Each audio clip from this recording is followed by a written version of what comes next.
what's happening? Number one, you're enjoying your life. You're living in the area that you like. Number two, you've actually spent money in an area where the numbers are making sense. So that is just gonna grow and multiply and build that wealth for them in the future. Think over it. Because it has been in our minds that the great Australian dream is to own your own house. But you still own the house that you're investing in. You own that place. You're just not living in it.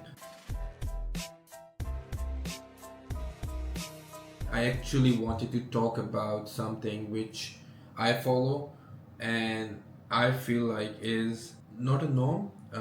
People think otherwise, but at the same time, I feel like, why are you wasting money? Why are you going in a debt prison? Let's put it this way. So, I really wanted to talk about rent vesting and what rent vesting is and why should you consider it if you have not bought your own home yet.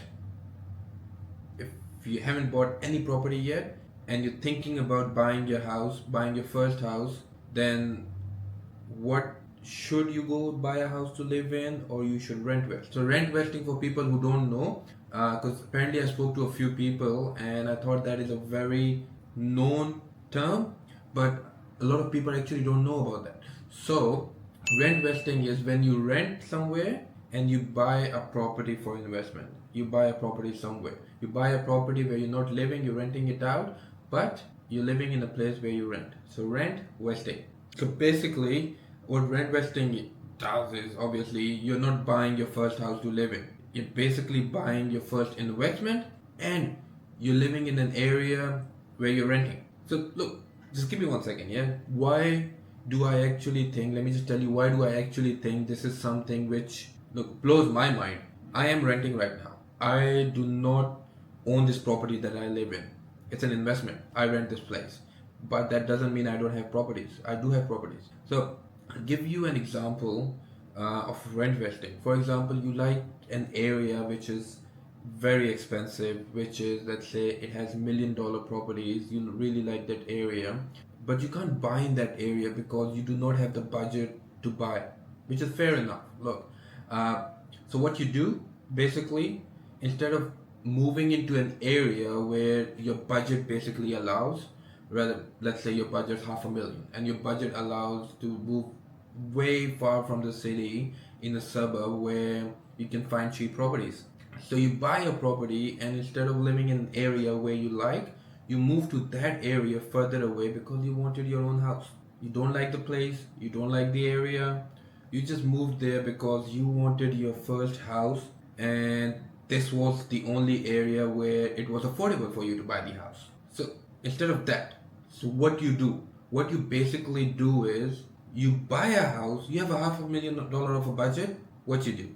You buy a house in an area where the numbers make sense, where the growth makes sense, where the rental yield makes sense, where the investment basically makes sense, no matter where that area is, no matter if that area is in your state or not. For example, if you're in Victoria and that suburb is in South Australia or Queensland or Western Australia, you buy it. You buy it because the numbers make sense, and instead of buying for a property to live in, you rent out a property in that same suburb where the purchase price was $1 million, and you rent it over there. So what you're basically doing, you're living in an area where you love that place, the schools are good, whatever, you've got mates over there, you've got family over there, you've got people you know over there, you just like that place.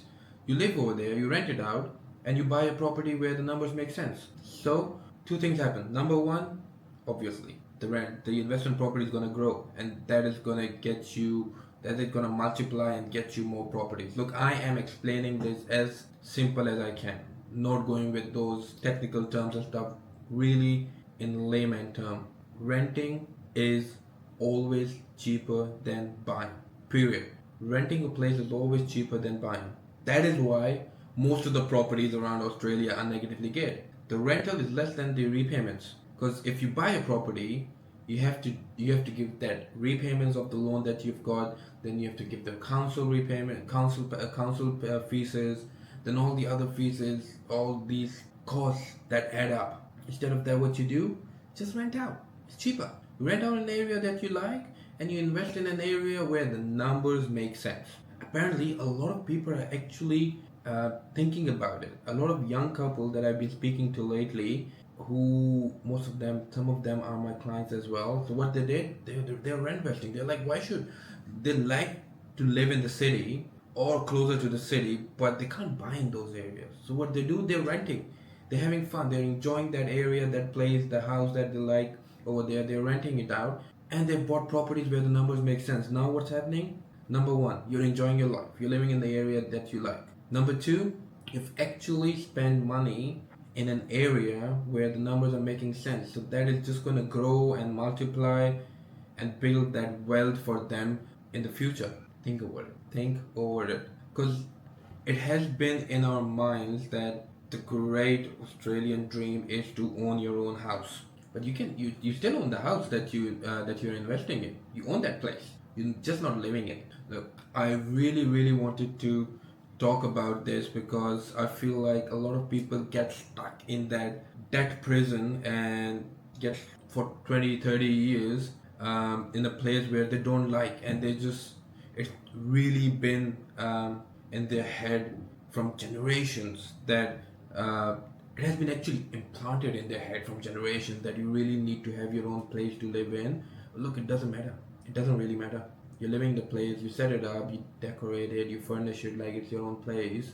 You live in that place. And you just put your money where it's gonna give you the returns.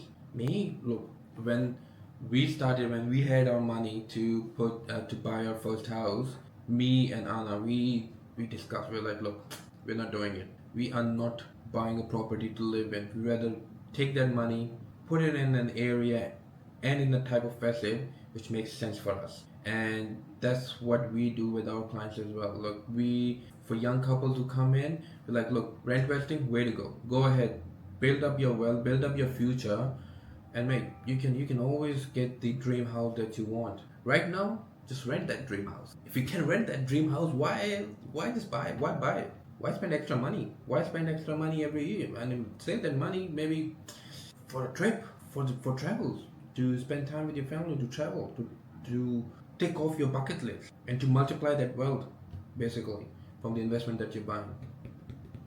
Think about it, because the numbers, they do make sense. But does it make sense to you? If it does, hey, don't listen to anybody. Go ahead. But if it doesn't, that's fine. Buy your first house. It did make sense to me, and I did what I had to. So yeah.